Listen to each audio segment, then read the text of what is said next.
pour un nouveau tutoriel enduro. Comme vous avez pu le voir dans le titre, je vais essayer de vous apprendre à réaliser un virage sans ornière. Je vous préviens, je vais vous parler et montrer des techniques qui ne fonctionnent pas dans tous les cas et pour tout le monde. Chaque virage a ses particularités et chaque pilote a ses techniques. Je vais donc vous expliquer mes techniques, mais aussi des techniques que des personnes m'ont conseillées mais que je n'applique pas forcément. Je peux aussi vous donner des conseils que je ne montrerai pas forcément sur cet exemple. Nous allons commencer par un virage sans ornière, plutôt de style long, malgré que sur mon exemple il est quand même assez serré.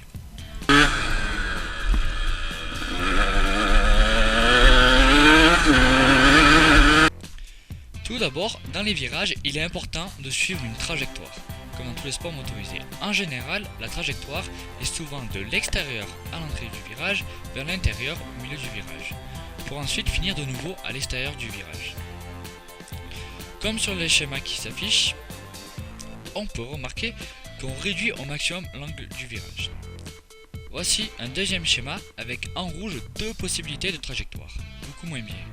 Comme vous pouvez le voir, le fait de prendre tout en intérieur ou en extérieur amplifie l'angle du virage. Donc, ce fait ajoute de la difficulté au virage. Bien sûr, dans certains cas d'adhérence, la courbe verte n'est pas toujours la meilleure en fonction du terrain. Donc voici en gros un exemple de la trajectoire à prendre.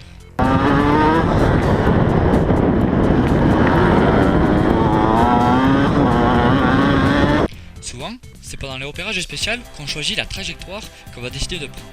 Donc, il est important à ce moment-là de regarder comment est le terrain et aussi ce qu'il y a avant et après le virage pour bien prévoir. Maintenant que nous savons quelle trajectoire on va prendre, on passe à la position du corps et le freinage à l'entrée du virage. Déjà, il est important de se rappeler qu'il faut rester debout ou surtout en appui sur les deux cale-pieds le plus longtemps possible vu qu'on augmente l'adhérence dans cette position. Et on va donc faire pareil pour le freinage, puisque dans un virage, le mieux est de freiner quand on s'assoit. Donc, on va commencer par rétrograder de 1 ou 2 rapports suivant le virage et la vitesse. Juste après, on va s'asseoir sur l'avant de la selle tout en appuyant fort sur les cale-pieds. Et en donnant un léger coup de frein arrière, de façon à bien plaquer la roue arrière au sol, et si on souhaite ralentir encore un peu plus, on peut céder légèrement du frein avant.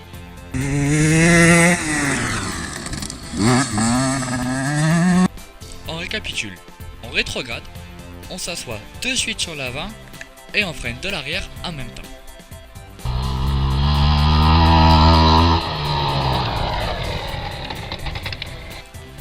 Juste après s'être assis, on se retrade donc presque au milieu du virage. À ce moment-là, on sort le pied en restant toujours sur l'avant et généralement, c'est à ce passage qu'on est le plus lent et qu'on perd le plus de temps.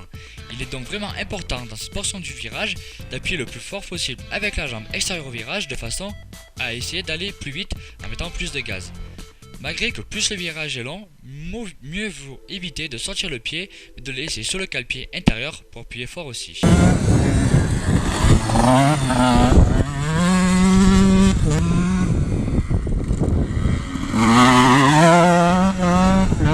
Donc juste après, quand on commence à sortir de là où la trajectoire du virage est la plus courbée, il faut commencer à réaccélérer progressivement. Ensuite, quand la trajectoire qui reste permet de presque remettre la moto droite, on se relève en restant sur l'avant et en mettant plein gaz. Mais il est super important pour cela de lever la tête bien vers la direction de là où vous voulez aller car le regard est vraiment important. Vous voici donc prêt pour des virages sans ornière plutôt longs. Nous allons donc passer maintenant au virage sans ornière. Toujours pareil, mais maintenant plus de style court. Pour commencer, comme tout à l'heure, les trajectoires sont toujours aussi importantes. Mais bonne nouvelle pour vous, il vous suffit d'utiliser le même style de courbe que pour les virages longs. Comme pour la trajectoire, les virages courts ont vraiment beaucoup de points en commun avec les virages longs.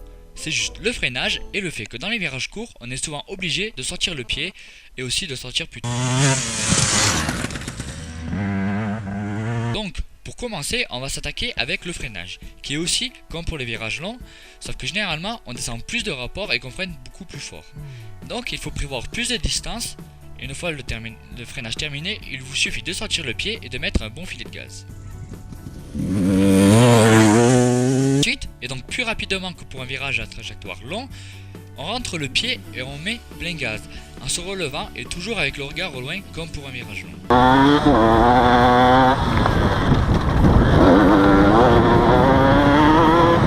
Ce tutoriel est donc maintenant terminé. J'aimerais juste vous rajouter qu'il est important en enduro de s'entraîner et de rouler pour progresser. Je vous invite donc à laisser votre avis en commentaire, à liker la vidéo et la partager si vous avez aimé. Si vous avez envie que je réalise d'autres tutoriels, vous pouvez m'envoyer un message privé sur la page Facebook et j'essaierai de réaliser.